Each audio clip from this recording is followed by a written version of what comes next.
Hello guys, हम आज topic शुरू करने से पहले चैप्टर 3 को मैं कुछ एक पॉइंट्स आपको बता दूं। आप लोगों ने पिछली इतनी वीडियोस देखी है, उनमें आपने एक चीज़ तो बिल्कुल अच्छे से समझ चुके हो कि मैं ऐसा कुछ भी रटवाने वाला वर्क नहीं करता। अदर चैनल्स बहुत है, बहुत चीज़ें आपने सुनते भी हो, बहुत चीज़ आप देखते भी हो। वहाँ और अपने इस प्लेटफॉर्म पे एक बेसिक बहुत बड़ा डिफरेंस ये रहता है कि मैं आपको कॉन्सेप्ट बेस्ड क्वेश्चन देता हूँ। मैं ये नहीं कहता आप किसी भी क्वेश्चन को रटें। यहाँ रटने वाला कोई कॉन्सेप्ट नहीं है। हम जो चीज़ कर रहे हैं उसके बाद पर्टिकुलर 1-2 एग्जांपल करते हैं, एक पॉइंट्स उठाते हैं, उस पॉइंट को कवर करते हैं, उस बात को समझते हैं। अब उसके सराउंडिंग में कोई भी एग्जाम्पल आए, हमें कैसा भी एग्जाम्पल आए, वी कैन सो। ये प्लेटफॉर्म बेसिकली उन सभी बच्चों के लिए अवेलेबल है कि जो समझ के बहुत कुछ करना चाहते हैं। आने वाले इस चैप्टर के अंदर हमारे पास देखो, चैप्टर एक्चुअली बुक्स के अकॉर्डिंग बहुत लेंथी है। आप अपनी प्रैक्टिस बुक से करिएगा, यहाँ से आप उसके कंसेप्ट को समझने की कोशिश कीजिएगा। जो कंसेप्ट आपको नहीं आया है उसको रिपीट करके दोबारा वीडियो को देखिएगा, कंसेप्ट जरूर समझ आएगा। जब कोई भी चीज़ की हमें जड़ पकड़ में आ जाती है ना, उसके बाद हम उसे बिल्कुल आसानी से सोल्व कर भी सकते हैं। तो इस तरह से हमें सीखने के लिए मैथ्स को बिल्कुल इजी वे में, बिल्कुल अच्छे से सीखने के लिए हमारे साथ इसी तरह से जुड़े रहे, इसी तरह से सपोर्ट करते रहे। चलो शुरू करते हैं हम आज के टॉपिक को, ज़्यादा टाइम को लॉस ना करते हुए। आज जो मैं आपको करवाने वाला हूँ ये है, हमने देखो शुरू किया था लीनियर इक्वेशन इन 2 वेरिएबल, यानी कि 2 चरों वाली रैखिक समीकरण। और 2 चरों वाली रैखिक समीकरण में सबसे पहले मैंने आपको जो सिखाया वो सिखाया इसके जो सॉल्यूशंस निकलते हैं हमें 2 चरों में, जो भी रैखिक समीकरण 2 वेरिएबल्स में जो भी लीनियर इक्वेशंस होती है, उनके 3 टाइप्स के सॉल्यूशन बनते हैं: यूनिक सॉल्यूशन, मैनी सॉल्यूशन और नो सॉल्यूशन। उनकी प्रेजेंटेशन को हमने समझा बिल्कुल अच्छे से, बारीकी से, कि किस समय कैसा ग्राफिकली वो प्रेजेंट करता है, न्यूमेरिकली हम उसको कैसे स्टडी करते हैं। उसी के बेस पे हम कई बार क्या है के वगैरह की वैल्यूज भी निकालते हैं। चलो आज हम यही टॉपिक करेंगे कि फाइंड द अननोन। कोई भी आपको एक नंबर दे रखा होगा, के, लैम्डा समथिंग, कोई इस तरह से नंबर दे देगा, पी, कहेगा इसकी वैल्यू निकालो based on the type of solution. क्या आपको सॉल्यूशन की एक टाइप दे देगा, क्या इसके बेस पे इसकी वैल्यू क्या पॉसिबल है। Let's start.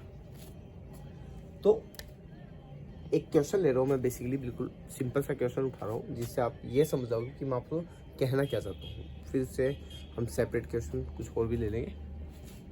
पॉइंट को बिल्कुल ध्यान से समझने की कोशिश करना कि बात क्या है।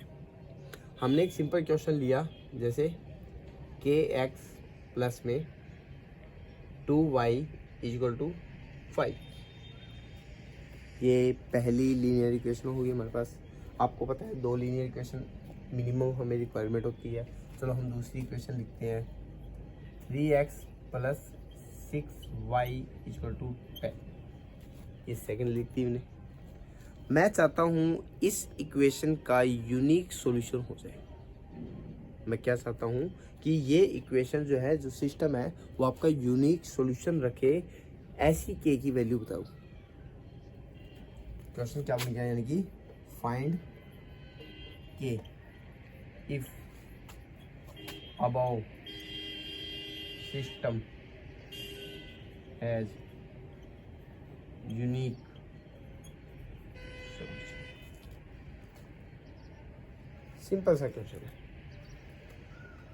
अब तक तो दिमाग चल गया होगा कि सर यूनिक सॉल्यूशन बोला है, और यूनिक सॉल्यूशन यानी कि अद्वितीय हल।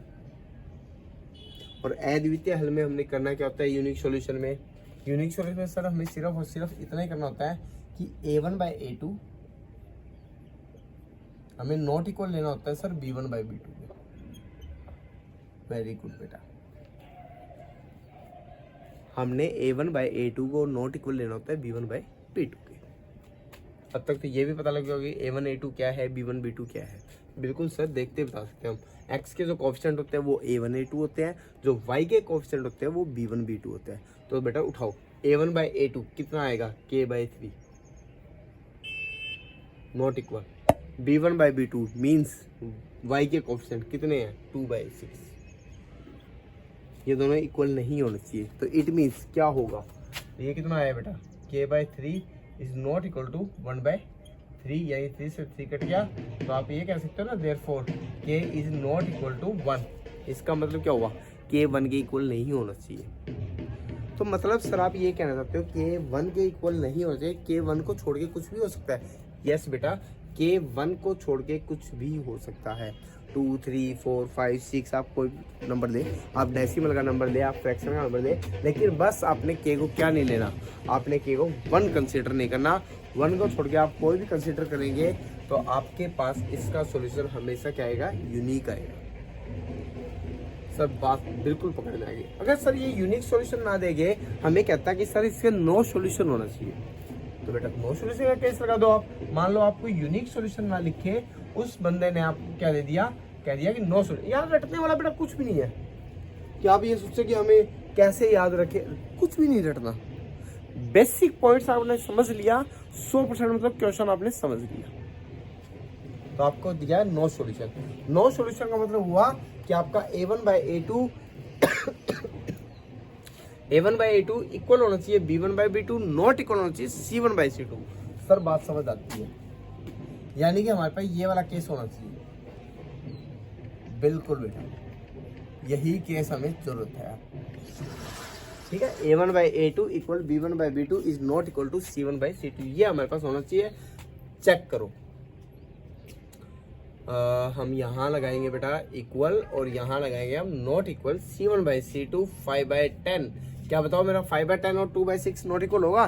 सर बिल्कुल होगा, कोई दिक्कत नहीं है हमें, क्योंकि ये 1/3 आना है, वो 1/2 आना है, वो नॉट इक्वल है, हमें नॉट इक्वल। बिल्कुल, बस सिर्फ और सिर्फ क्या होना चाहिए हमारे, ये दोनों इक्वल होने चाहिए। उस पार्ट की जरूरत नहीं है, ये इक्वल होना चाहिए। इसका मतलब k की वैल्यू क्या आनी चाहिए, k की वैल्यू सर 1 आनी चाहिए। राइट, सही पकड़े हैं। मैं दोबारा रिपीट कर रहा हूँ, इक्वेशन ये थी, बोला k की वैल्यू बताओ। नो सॉल्यूशन के लिए कंडीशन क्या होती है, sir a1/a2 equal b1/b2 not equal c1/c2। तीनों कंडीशन हमने निकाल ली, a1/a2 निकाल दिया, k/3 आया, b1/b2 निकाल दिया, 2/6 आया, c1/c2 निकाल दिया, 5/10 आया, दोनों नॉट इक्वल है। तो हमें इस पार्ट को तो उठानी चाहिए, ऑलरेडी वेरीफाइड है। सिर्फ और सिर्फ क्या होना चाहिए, k/3 जो इक्वल होना चाहिए किसके, 2/6 के। जैसे हमने सोल्व किया 3 से 3 कैंसिल, ये तो आपको पता होगा बेटा कि डिनोमिनेटर से डिनोमिनेटर कैंसिल हो जाता है इक्वल के अंदर। अगर नहीं पता है तो मैं आपको बता दूं क्यों हो जाता है। आप चलो, मेरे को भी नहीं आता, आपको भी नहीं आता, मेरे को तो ये तो आता है ना बेटा, सर ये आता है, बिल्कुल अच्छे से आता है। क्रॉस मल्टीप्लाई करनी आती है, 3 को मैं इधर मल्टीप्लाई कर दूं तो k इक्वल टू मैं लिख सकता हूँ बेटा 3/3 करके कितना देगा, 1 आ जाएगा। ये कंसेप्ट लगेगा, बेसिक कंसेप्ट है, इतना तो मेरे हिसाब से सबको आता होगा, ये बताने वाली बात नहीं है, 10वीं क्लास में हो तुम। ठीक है, तो ये जो पॉइंट यूज हुआ है हमारे पास, ये इक्वेशन दे रखी थी, क्वेश्चन वही रखा मैंने, पहले यूनिक सॉल्यूशन बोला, अब आपको नो सॉल्यूशन बोला, कंसेप्ट बेटा अब भी वही लगा है, कुछ चेंज नहीं किया हमने। आपने सिर्फ और सिर्फ पॉइंट को समझना होता है कि हमें बात क्या दी गई है। बात समझ आ गई, मतलब क्वेश्चन समझ आ गया। सर के आपने एक बार लिया, एक से ज़्यादा बार अगर के हमें प्रेजेंट हो जाए, कोई बात नहीं बेटा, हम वैसा उठा लेते हैं जिसमें के एक से ज़्यादा बार प्रेजेंट हो रहा हो। ठीक है, मैं एक इक्वेशन लिखने वाला हूँ जिसमें के आपका एक से ज़्यादा बार प्रेजेंट हो रहा होगा, और देन आपको सोल्व करके जवाब देना है। जैसे हमने इक्वेशन लिख दिया, के एक्स प्लस में ले लिया 2y इसको टू लिया 7, यहाँ ले लिया हमने 3x प्लस में ले लिया ky इसको ले लिया 2। मैं चाहता हूं कि ये जो सिस्टम है, नो सॉल्यूशन के लिए k की वैल्यू फाइंड करनी है।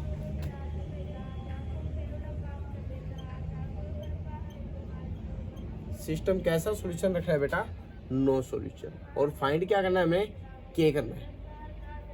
ओके ठीक सर, कर देंगे, कोई बड़ी बात नहीं है, इसमें कौन सी महाभारत है। चलो करिए। क्या करना होगा हमें, हमने वही कंडीशन अप्लाई करनी है। हम क्या लिखेंगे, as system has no solution. बिल्कुल सर।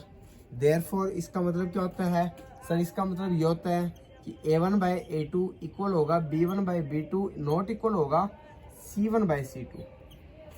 सर बिल्कुल बात समझ आती है, यही होगा। अगर a1/a2 आप कैलकुलेट करते हो तो कितना आएगा बेटा, मैंने a1/a2 को कैलकुलेट किया तो वो कितना आया सर, k/3 आया। x के कोफिशिएंट देने हैं हमने। b1/b2 को मैंने कैलकुलेट किया तो बेटा कितना आया मेरा, ठीक है, मेरा b1/b2 बेटा कितना आया, b1/b2 सर मेरा 2/k आया। और c1/c2 कितना आया बेटा, चलो हम नीचे लिख देते हैं इसको यहाँ से। c1/c2 कितना आया बेटा, c1/c2 सर मेरा 7/2 आया। मेरे को साफ साफ दिख रहा है ये इक्वल तो नहीं है, गुड, क्योंकि यहाँ 7 ऊपर वहाँ 2 है, ये इक्वल तो नहीं है। ठीक है, अब हमें सिर्फ क्या करना है, ठीक है, देयरफॉर सिर्फ और सिर्फ कंडीशन किसकी रहती है बेटा, a1/a2 नॉट इक्वल होना चाहिए इक्वल होना चाहिए b1/b2 के। It means sir, it means बेटा ये हुआ कि k/3 मेरा इक्वल होना चाहिए 2/k के। अगर ये दोनों इक्वल होना चाहिए बाय क्रॉस मल्टीप्लाई हम क्या मिलता है हमें, अगर हम इन दोनों की क्रॉस मल्टीप्लाई कर दें तो k की k से मल्टीप्लाई होगी तो कितना आएगा, k² इक्वल होना चाहिए किसके सर, 3 2 6k। सर बात समझ आ गई, यानी कि k की वैल्यू मेरे पास होनी चाहिए √6।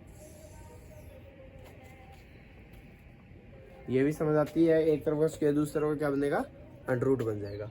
क्या किया हमने, क्वेश्चन क्या दिया था हमें, एक सिंपल सा सिस्टम दिया था सर, उसके अंदर 2 बार k दे रखा था, हमें बोला गया था नो सॉल्यूशन के लिए। नो सॉल्यूशन बोला था, हमने ये वाली कंडीशन लगा दी। इस कंडीशन को लगाया तो हमने देखा चल a1 a2 b1 b2 c1 c2 हमने सारे फाइंड कर लिए, नो प्रॉब्लम। ये फाइंड करने के बाद हमने क्या किया, सिंपल हमें दिख रहा है कि c1/c2 जो है वो b1/b2 के तो इक्वल नहीं है, तो इसको तो हमें सॉल्व करने की जरूरत नहीं पड़ेगी। ठीक है, हमें सिर्फ और सिर्फ जरूरत किस बात की है, हमें जरूरत है इस पार्ट को सोल्व करने की।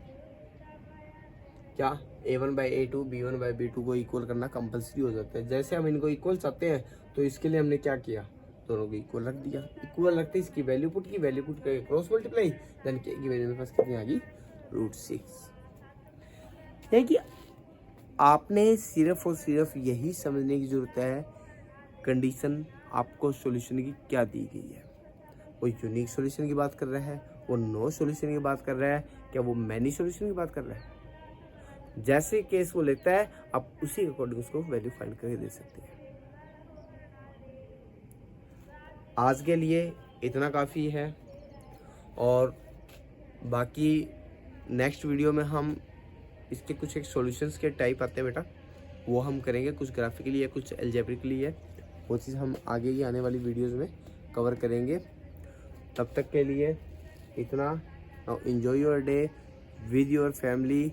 Thank you for watching this channel and हमसे जुड़े रहने के लिए बहुत बहुत बहुत धन्यवाद।